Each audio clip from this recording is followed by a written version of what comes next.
इस कार्यक्रम के पुण्यार्चक हैं माता पिता श्रीमान रूपचंद जी जैन, श्रीमती कमला जैन, दिनेश जैन, रेखा जैन, दिवेश जैन, दिशा जैन, गंगवाल परिवार, प्रवासी मुंबई, निवासी ब्यावर।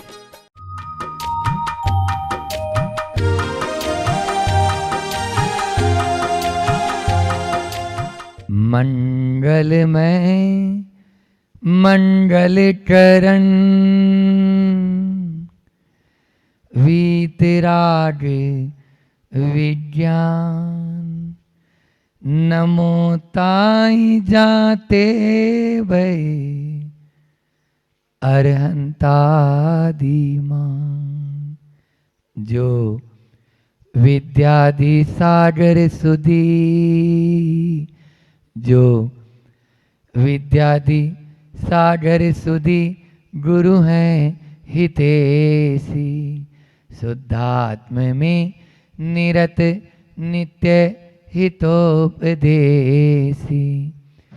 वे पाप ग्रीष्म ऋतु में जल हैं सयाने।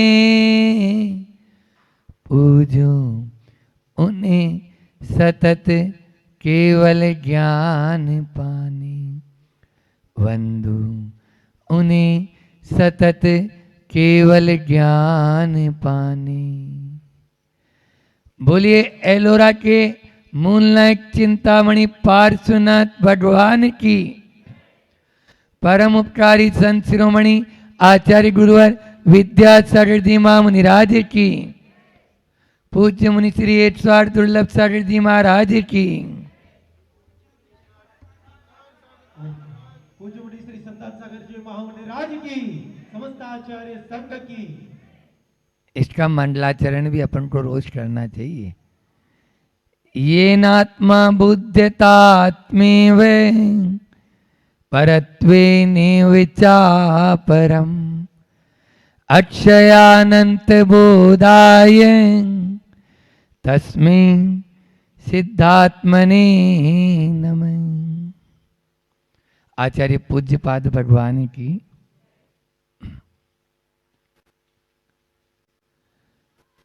राजा भोज,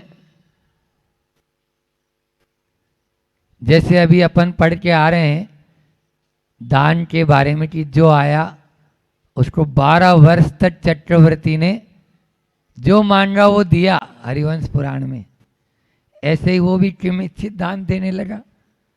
जो आता उसको बस भंडार खोल देता और उसको वह दान देना शुरू कर दिया।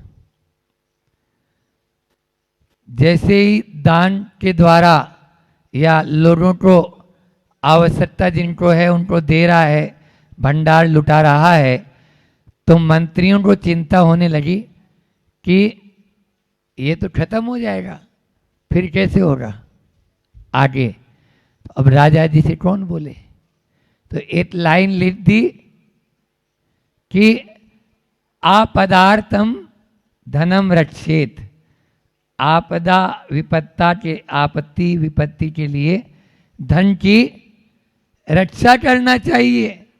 बोल तो सकते नहीं है, लेकिन राजा भोज भी राजा भोज थे, कवि थे। उन्होंने उस लाइन के नीचे, उन्होंने भी बोला नहीं, लाइन के नीचे दूसरी लाइन लिख दी, सताम आपदा कृत। सत्पुरुषों पर आपत्ति कहाँ आती है। अब दूसरे दिन फिर उन्होंने मंत्रियों ने देखा कि ये तो राजा ने पढ़ तो ली लेकिन जवाब तो उन्होंने जोरदार दिया है। अब तीसरी लाइन फिर लिख दी मंत्रियों ने कि देवात कदाचित समागत है।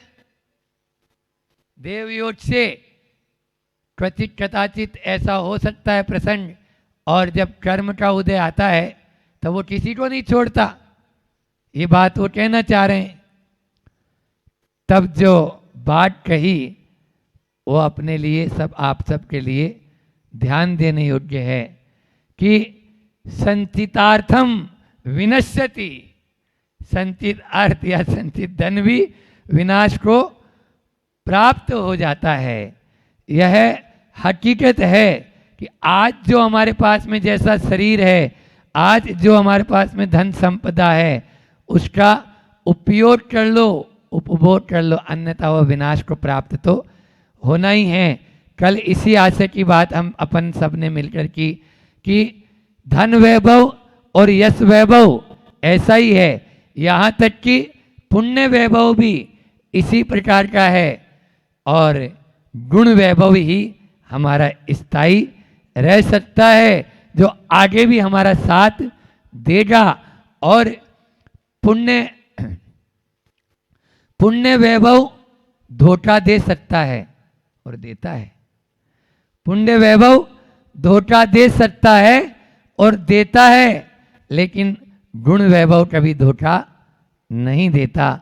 जो हमारे आत्मा के गुण हैं वे हमेशा हमारे साथ में रहेंगे और साथ में ही चलेंगे, वो आपको कभी धोखा नहीं दे सकते। कल एक बात और आप बहुत अच्छी बात कही थी कि धन वैभव की ओर ही दृष्टि रखेंगे तो पापी कहलाएंगे, यश वैभव की ओर दृष्टि रखेंगे तो अधर्मी कहलाएंगे, और पुण्य वैभव की ओर दृष्टि रखेंगे तो धर्मी कहलाएंगे।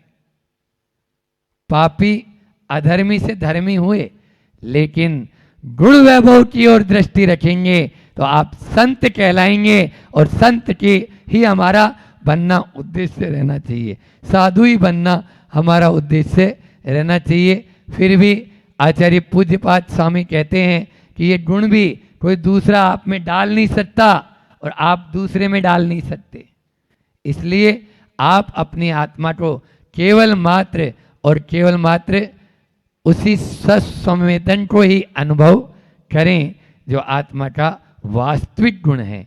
उस वास्तविक गुण को ही हम केवल जाने और उसी का अनुभव करें। यही बात उमा स्वामी महाराज जी की उस तत्वार सूत्र में भी अपन ने पढ़ी थी। आज वह कहते हैं कि इस इंसान की कैसी चेष्टा होती है ना। चाहता तो वह सुख है और काम क्या करता है, दुख के करता है। क्यों होते हैं दुख? दुख पाने का कारण क्या है बता रहे हैं 21वीं कारिका में। आचार्य पूज्यपाद स्वामी के चरणों में बैठकर अपन स्वयं पूछते हैं, उत्पन्न पुरुष भ्रांते स्थाणो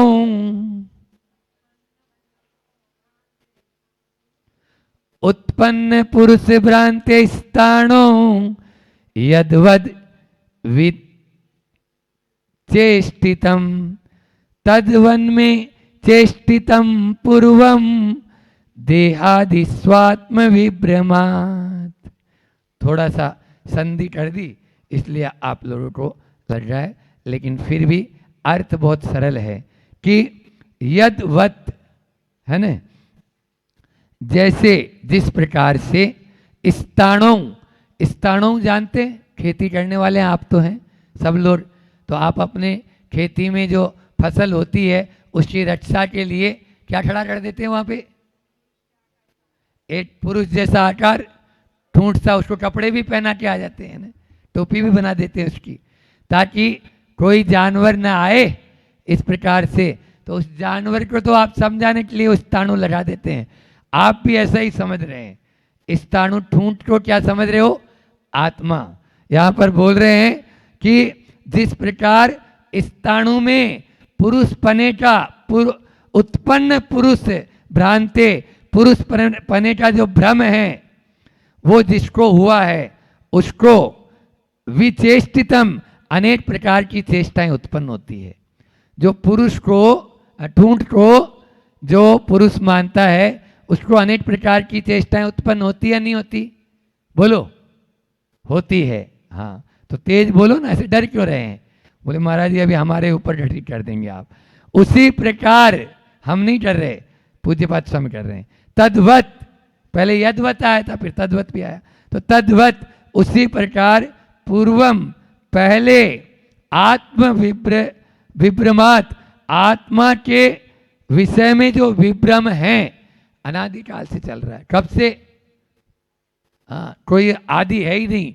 तो आत्मा का जो पूर्व में हमारा जो विभ्रम है उसके होने से देहादिषु, शरीर आदि में भी मेरी वैसी ही चेष्टा थी। जब वह अपनी अंतर आत्मा से परमात्मा की ओर यात्रा प्रारंभ करता है तब की स्थिति ऐसी होती है जैसे ठूंठ को कोई व्यक्ति देखकर उसमें यदि अनेक प्रकार की चेष्टाएं करने लगता है, उसी प्रकार से इस शरीर को देखकर आत्मा का उसमें भान विभ्रम उसमें होने लगता है और अनेक प्रकार की वह चेष्टाएं उत्पन्न करता था।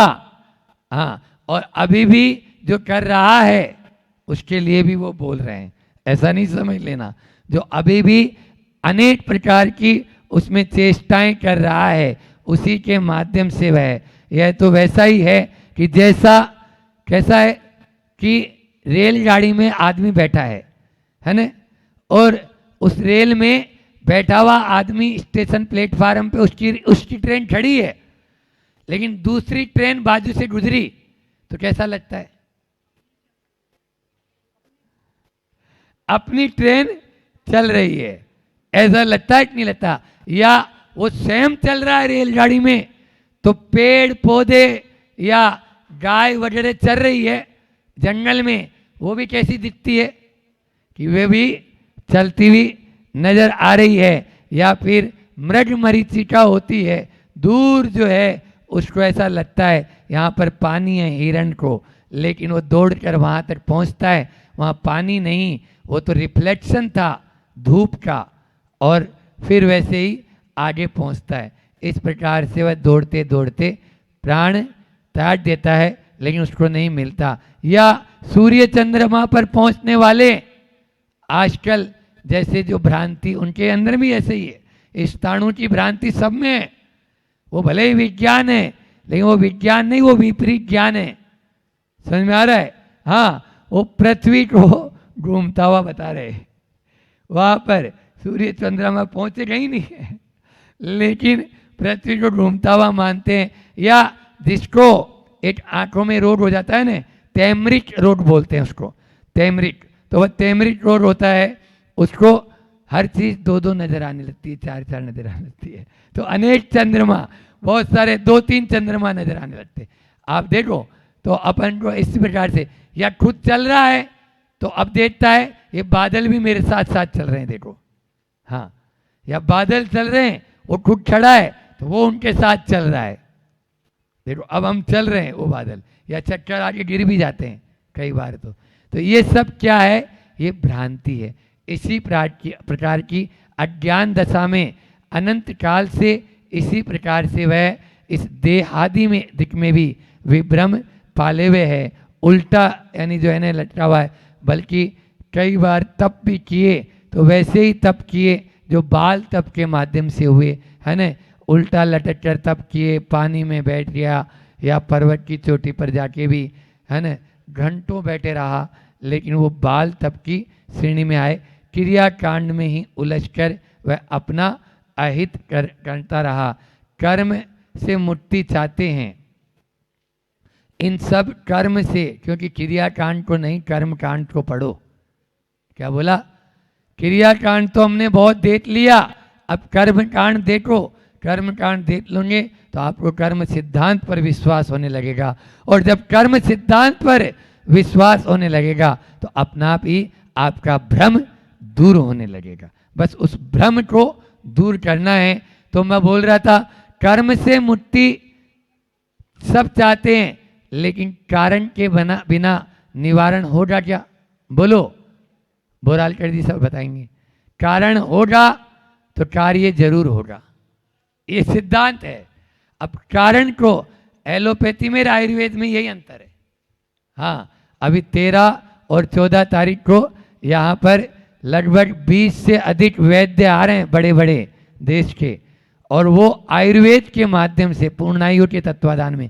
आचार्य श्री जी ने पहले भाग्योदय की स्थापना की, लेकिन जाना भाग्योदय में भी आयुर्वेदिक और नेचुरोपैथी है, ऐसा नहीं, लेकिन देखा एलोपैथी के क्या क्या होते हैं। वो बुखार को दबाने का काम है, और यहाँ बुखार का कारण क्या है, हलवा मट्ठा, वो बताया जाता है। समझ में आ रहा है? तो ये तो वो पहले बुखार का आयुर्वेदिक कारण का दूर करती है, और एलोपैथी केवल उस कारण का और ध्यान ही नहीं देती, वो कारण की ओर नहीं है, वो तो बस केवल मात्र ऊपरी ऊपरी उसका इलाज कर देगी। तो ये अपने लिए नहीं, हमें कारण देखना है, कारण की ओर ध्यान दे देंगे तो दुख भी हमारा कम हो जाएगा, दूर हो जाएगा। दुख का कारण दुष्कर्म है, दुष्कर्म का कारण दोष है, और दोष का कारण दुर्बुद्धि है। क्या बोला? तो ये चारों दुर्बुद्धि से हमें बचना है। सबसे पहले इन चार को नोट कर लो। उल्टा भी कर सकते हैं कि सुख पाना चाहते हैं, लेकिन सुख कहाँ से आया? सुख सत्कर्म से आएगा। सत्कर्म कहाँ से आए? सत्कर्म सद्गुणों से आएंगे। सद्गुण कहाँ से आए? सद्बुद्धि से आएगा। ठीक है ना? तो सद्बुद्धि और दुर्बुद्धि ये मुख्य है। सद्बुद्धि और दुर्बुद्धि, सबसे ज़्यादा बुद्धि ही हमें पाप की ओर धकेलती है। दुर्गति से बचना है तो दुर्बुद्धि से बचो। दुर्गति से बचना है तो दुर्बुद्धि से बचो। दुर्गति तो दो गतियां तो फिर भी नरक और त्रियंची बताई दुर्गति तो, लेकिन दुर्बुद्धि तो चारों गतियों में है। समझ में आया? गति तो दो ही दुर्गति है, लेकिन दुर्बुद्धि वो चारों गतियों में है। इसलिए यदि दुर्बुद्धि होगी तो दोष भी होंगे, दोष होंगे तो आपको दुष्कर्म होंगे, दुष्कर्म होंगे तो दुख मिलेगा ही मिलेगा। हम रिजल्ट परिणाम की ओर तो ध्यान दे रहे हैं। सचिन तेंदुलकर के पिताजी मान लीजिए एम्पायर हो, है ना, और उसने बल्ला घुमाया और उधर कैच हो गया, तो अब क्या करेंगे? बोलो, एम्पायर क्या करेगा? पिताजी हैं, वो तो आउट करेगा ना। अब आउट कर दिया और आउट हो गया। अब सचिन तेंदुलकर पिताजी को दोष दें तो इसमें दोष पिताजी का है या उसका है? दोष उसका है, क्योंकि बल्ला उसने ऐसे ही घुमाया था। थोड़ा और तेज मारता तो बाहर जाती ना बाउंड्री के। तो इसलिए आजकल के सचिन तेंदुलकर भी अपने पिताजी को दोष दे रहे हैं। पिताजी को दोष मत दो, वो दुर्बुद्धि का दोष है। समझ में आया? दुख कहाँ से आया? दुर्बुद्धि से। इसलिए उसकी ओर अपन ध्यान देंगे, तभी हम कर्म से भी बच पाएंगे, और कर्म से बचेंगे, दुष्कर्म से बचेंगे, तभी हम दुखों से बच पाएंगे। इसका पद्यानुवाद बहुत ही सुंदर आचार्य श्री जी ने किया है। स्वामी सुदूर स्थित नीरस वृक्ष में ओ, जैसा सदा पुरुष का अनुमान जो। अनुमान जैसा लगता है वो। मिथ्यात्व के उदय से जड़ देह कोई, आत्मा पूरा भ्रमित हो समझा प्रमोही। मोही नहीं, प्रमोही। आचार्य श्री जी क्या बोल रहे हैं? प्रमोही शब्द दिया है, प्रकृष्ट रूपेण मोही इति प्रमोही। जो हमेशा रात दिन उसी में ही रचा रहता है वह प्रमोही है। उस प्रमोही को कह रहे हैं कि अनुमान के माध्यम से वह स्थाणु ठूठ को पुरुष मान रहा है, जबकि वो पुरुष है क्या? बोलो, वह पुरुष नहीं है।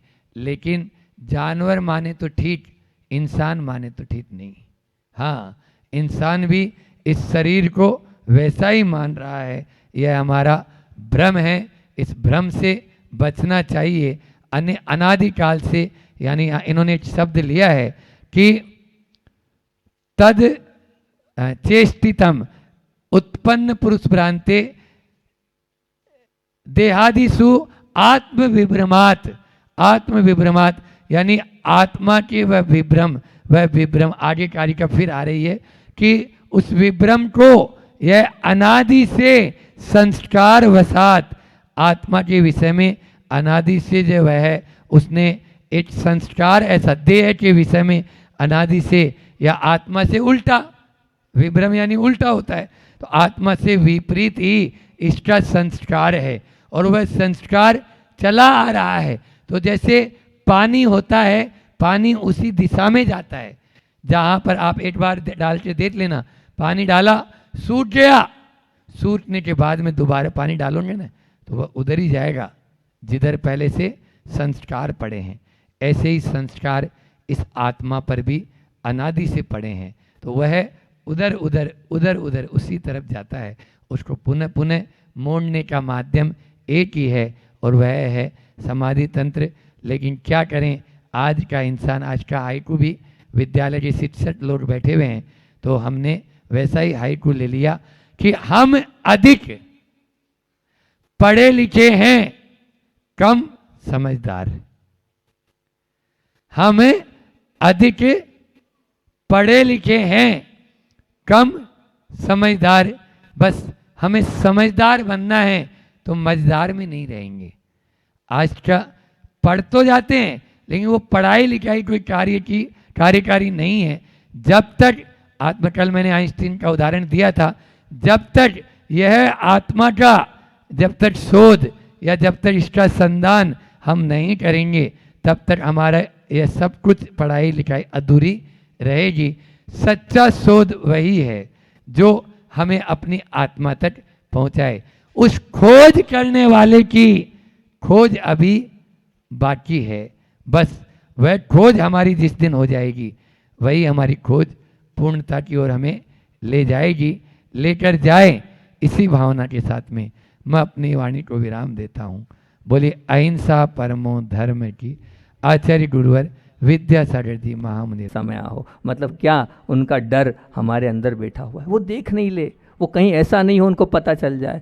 जिनके गुस्से होने के भय से ही हम अपने जीवन के असंयम से, पाप से, दुर्गुणों से और गलतियों को निकालते चले जाएं और जीवन को संयमित और सुसज्जित बनाते जाएं। ये है आक्रोश भाव। एक डर भी भरा है, एक उनके भैया वो क्या अगर पता चल गया तो क्या होगा, गुरुजी नाराज हो गए तो जीवन ही समाप्त हो जाएगा, वो नहीं तो जीवन नहीं। ये आक्रोश भाव का भी एक डर है, ये डर भी प्रशस्त डर है। जब तक हमारे जीवन में एक ऐसी आँख का सहारा नहीं होगा तब तक इस संसार में हम बेसहारे ही रहेंगे और आसरे से वंचित ही रहेंगे, आश्रय से वंचित ही रहेंगे। अगर आसरा चाहते हो, बेसहारा नहीं बनना चाहते हो तो ऐसी आँख पर भी अपनी दृष्टिपात करो। वे पुण्यशाली हैं, क्या वे पुण्यशाली हैं जिनके जीवन में ऐसी आँख को, जिन्होंने अपने जीवन में स्थान दिया है और उच्च स्थान को वे ही प्राप्त कर पाएंगे। बिल्कुल निश्चित मान के चलना। ये तूने क्या किया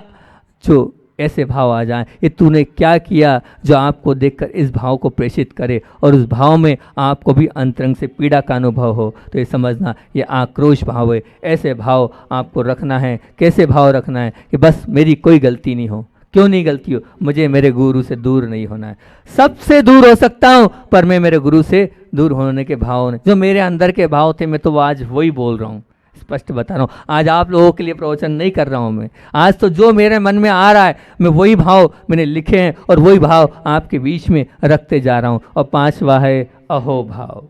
पांचवा क्या है? अहो भाव। जिन आँखों में अपने, मतलब जो आँखें हैं उन आँखों में अपने थोड़ा भी अच्छा किया हो उसके लिए बहुत अच्छा, बहुत बढ़िया, बहुत प्रसन्नता झलकती, वो अहो भाव। मतलब मैंने तो थोड़ा सा किया है लेकिन मेरे से थोड़े से में मेरे गुरु कितने प्रसन्न हो जाते हैं। बहुत अच्छा, वो ऐसे आशीर्वाद देते हैं, बहुत बढ़िया, बहुत बढ़िया। और वो उतना सा आशीर्वाद हमको ऊंचा उठा देता है। उनकी उतनी सी हंसी हमें और ऊंचा उठा देती है कि अभी ये तो बहुत कम किया है और आगे करना है और बहुत कुछ करना है। तो ये प्रशंसा होती, अहोभाव होता है उनको देखकर कि हाँ ये मेरे लिए आशीर्वाद भेज रहे हैं। जिन आंखों के अहोभाव को देखने के लिए उन्होंने जो कहा है वही हमारे जीवन का सपना बन जाए, लक्ष्य बन जाए, जुनून बन जाए। बस उनने कह दिया वही जुनून है, वही लक्ष्य है, वही सपना है। वो उन आंखों को अहोभाव के लिए हम अपना सब कुछ नहीं, पूरा जीवन उनके लिए समर्पित और समाहित और बलिदान करने के लिए तत्पर हो जाते हैं। कारण बस यही है कि उनके हाथ का आशीर्वाद चाहिए, उनके हाथ की प्रशंसा चाहिए। उस अहभाव को देखने के लिए बस मेरे जीवन की सांसें चल रही है, मेरे जीवन की सांसें चल रही है। उस व्यक्तित्व का जीवन कितना महान होगा, कितना उत्कृष्ट होगा जो अपने लिए नहीं अपने गुरु के लिए जीवन जी रहा है। कितना महान होगा जो अपने लिए नहीं अपने गुरु के लिए जीवन जी रहा है। संसार का सबसे पुण्यशाली व्यक्तित्व होगा। जो बैठे हैं आपके सामने सचिन भाई बैठे हैं, जो बैठे हैं आपके सामने हमारे विपुल भाई बैठे हैं, जो बैठे हैं हमारे सामने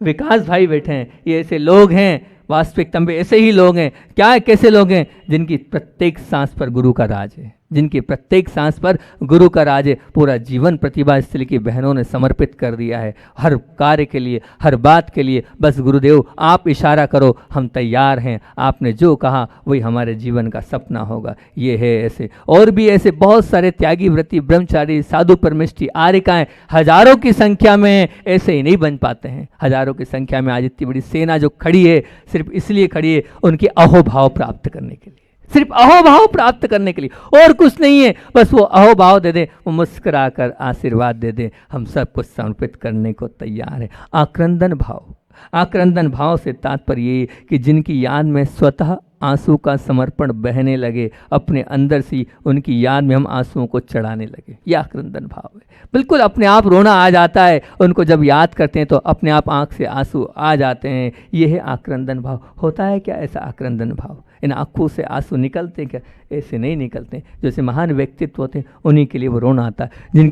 जिनको कष्ट होने पर, जिनको कष्ट होने पर हमें कष्ट का अनुभव हो, और अपने कष्ट हम उनके कष्टों को देखकर भूल जाएं, उनकी तकलीफ के सामने अपनी वेदना भूल जाएं। देखा है मैंने, लोग उनकी तकलीफ आती है तो अपनी तकलीफ, अपने कष्ट भूल जाते हैं। ये ऐसी वो आँख है, वो आक्रंदन भाव। ध्यान रखना कि ऐसे गुरुदेव हमें मिले हैं, उसके बावजूद भी अगर हम उनके प्रति समर्पित नहीं हैं, अर्पित नहीं हैं और अपने जीवन में उनसे कुछ नहीं सीख पा रहे हैं, तो हमसे बड़ा पापी कोई नहीं होगा, हमसे बड़ा दुष्ट कोई नहीं होगा। इतने महान परमात्मा जैसे वो संत मिले हैं, उसके बाद ध्यान रखना श्रद्धा और प्रेम कभी निष्क्रिय नहीं होता।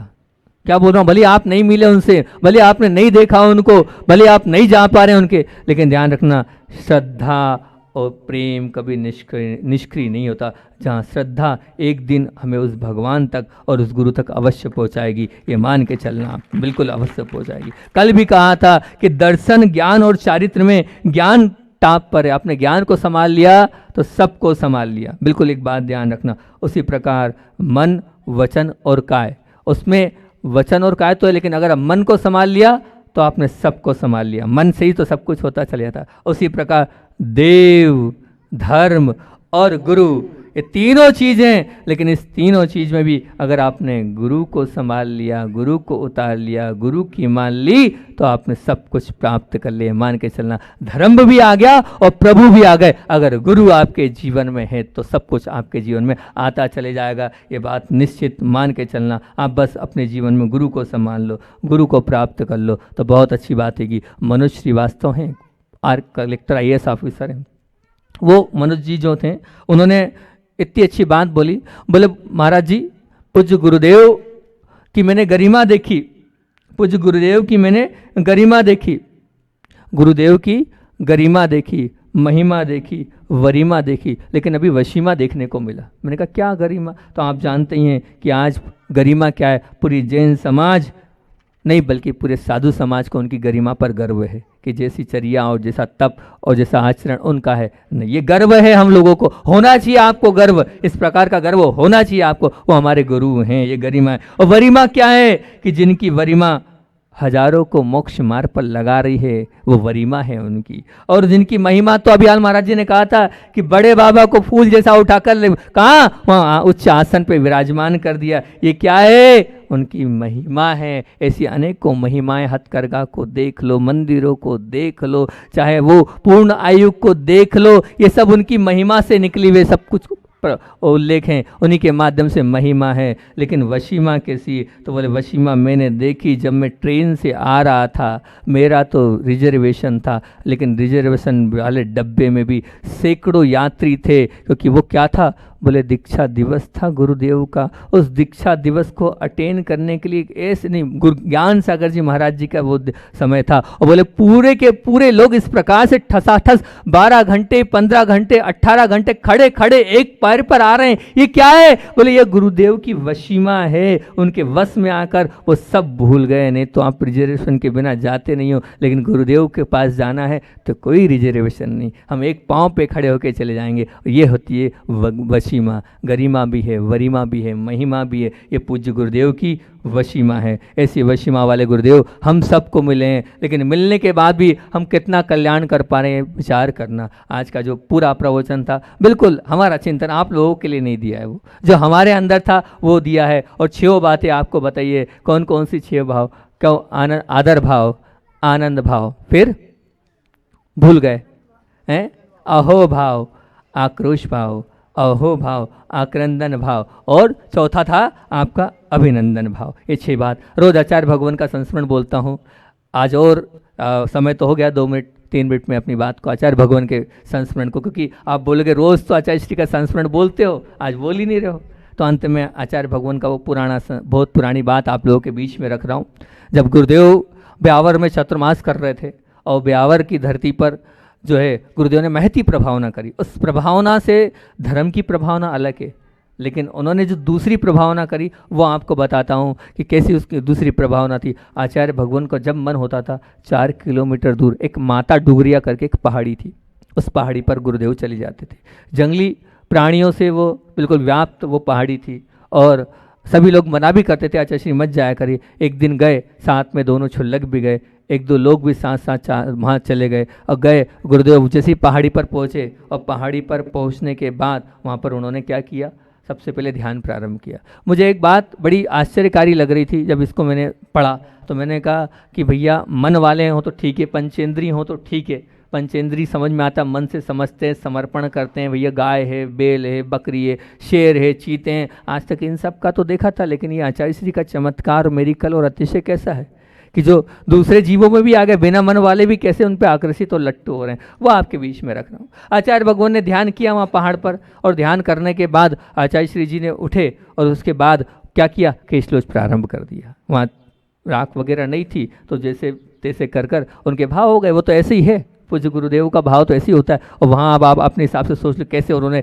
केशलोच प्रारंभ किए, बड़े बड़े बाल और बिना राख के उन्होंने क्या, केशलोच प्रारंभ कर दिया। और हुआ ये, एक शरारती बालक ने क्या किया, वहाँ एक बहुत बड़ा छत्ता था मधुमक्खी का, उस मधुमक्खी की छत्ते को मारा, और जैसे ही मारा वो मधुमक्खियों को पूरा आक्रमण हो गया। आक्रमण हुआ तो वो जो 2-3 भाई लोग थे वो डर के मारे पीछे भगे, कुछ किसी को काटी, और 2 छुल्लक जी साथ थे, स्वरूपानंद जी, सन्मति सागर जी, उन दोनों को भी बहुत काटा। अब इधर आचार्य श्री जी केशलोच कर रहे हैं और वो जो मधुमक्खियाँ हैं वो घूम रही है, चारों तरफ घूम रही है, पूरा परिक्रमा लगा रही है, आजू बाजू एक तरफ। 2 घंटे तक ये सब कुछ चलता रहा। और वो जो 2 भाई थे वो उधर हैरान परेशान थे कि गुरुजी को कुछ नहीं हो जाए, गुरुजी को कुछ नहीं हो जाए, गुरुजी को कुछ नहीं हो जाए। और गुरुजी मुस्कुरा रहे हैं, केशलोच कर रहे हैं, मुस्कुरा रहे हैं, केशलोच कर रहे हैं। हमें समझ में नहीं आता मधुमक्खियों को कहाँ से समझ में आ रहा, उनका तो मन था नहीं, फिर वो कैसे समझ रहे कि ये महान आत्मा है। विचार तो करो, मतलब 1 इंद्री, 2 इंद्री, 3 इंद्री, 4 इंद्री बिना मन वाले भी गुरुदेव के लिए समर्पित है, तभी तो एक भी मधुमक्खी ने नहीं काटा। दोनों छुल्लक जी को काट लिया, उधर 2 श्रावक थे उनको काट लिया, लेकिन आचार्य श्री के आगे पीछे मंडरा रही है, एक भी मधुमक्खी ने नहीं काटा। जब नीचे जो कैलाश चंद जी अजमेरा थे उन्होंने निवेदन किया, आचार्य श्री जी आप ऊपर मत जाया करो, वहाँ जंगली पशु भी रहते हैं, अभी तो मधुमक्खियों ने ही मारा है। तो आचार्य श्री बड़ा अच्छा जवाब देते हैं, बोल के क्या बोला आचार्य श्री जी ने, बोले जिनकी आगाड़ी और पिछाड़ी होती है उनको डर लगता है, ना तो हमारी आगाड़ी है ना हमारी पिछाड़ी है, इसलिए हमें कोई डर नहीं लगता। बोलिए आचार्य भगवान विद्यासागर जी महामुनि राज की। लासुर वालों, सुबह तो भूमिका रखी दी थी हमने, और आप लोगों के बीच में अपनी बात प्रारंभ कर ही दी थी, क्योंकि हम जहाँ जाते हैं वहाँ के गाँव की व्याख्या करते हैं। और व्याख्या में हमने सुबह बताया ही था, बहुत सारे नए भी लोग दिख रहे हैं। फिर से सुबह की उस व्याख्या को रिपीट कर देता हूँ कि लासुर का ला क्या कहता है। लासुर का ला कहता है लचीलापन प्राप्त होता है सच्चे देव को भावपूर्वक नमन से। ला के बाद क्या आता है, सु कहता है सुमतिपना प्राप्त होता है सच्चे शास्त्र को भावपूर्वक श्रवण करने से। और र कहता है रत्नत्रयपना प्राप्त होता है सच्चे गुरु को भावपूर्वक नमन करने से। आप लासुर वाले हैं तो हम तो चाहते हैं कि जितने हैं सभी के सब क्या बन जाएं, सच्चे सम्यक दृष्टि बन जाए। जब तक देव शास्त्र और गुरु के प्रति आपकी श्रद्धा नहीं होगी, तब तक आप सच्चे सम्यक दृष्टि बन नहीं पाएंगे। आपका संसार अगर आपको अनंत से पार करना है तो सम्यक की प्राप्ति होगी।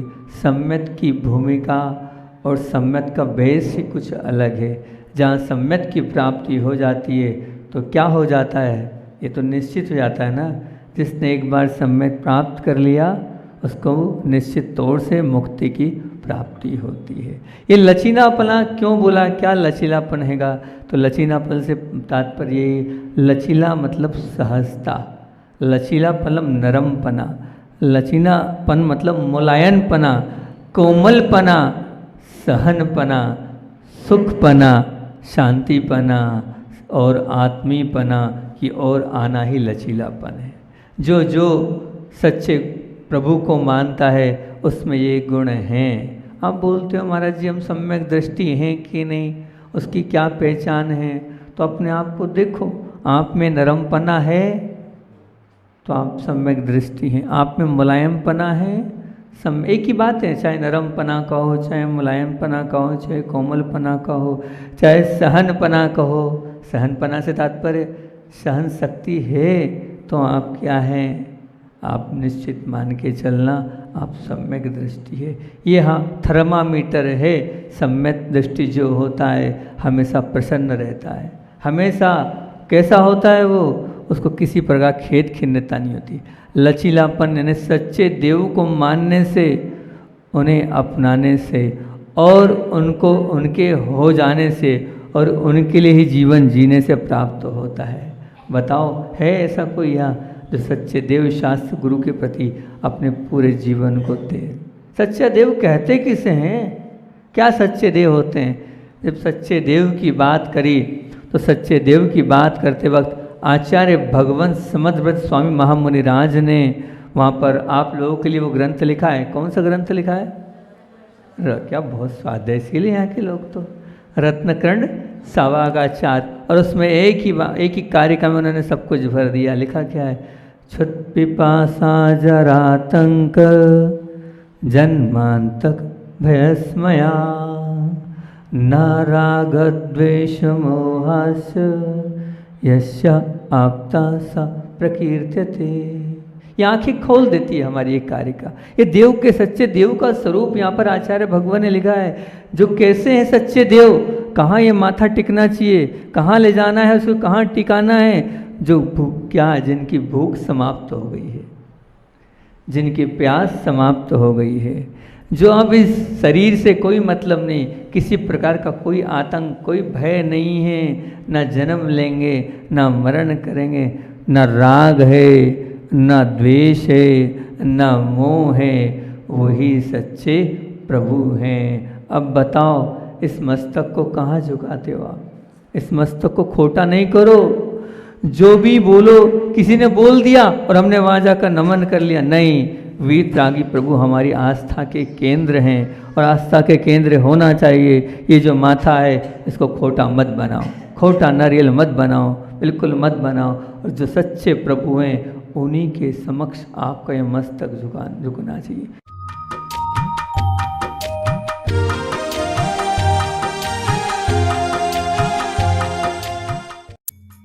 इस कार्यक्रम के पुण्यार्चक थे माता पिता श्रीमान रूपचंद जी जैन, श्रीमती कमला जैन, दिनेश जैन, रेखा जैन, दिवेश जैन, दिशा जैन, गंगवाल परिवार, प्रवासी मुंबई, निवासी ब्यावर।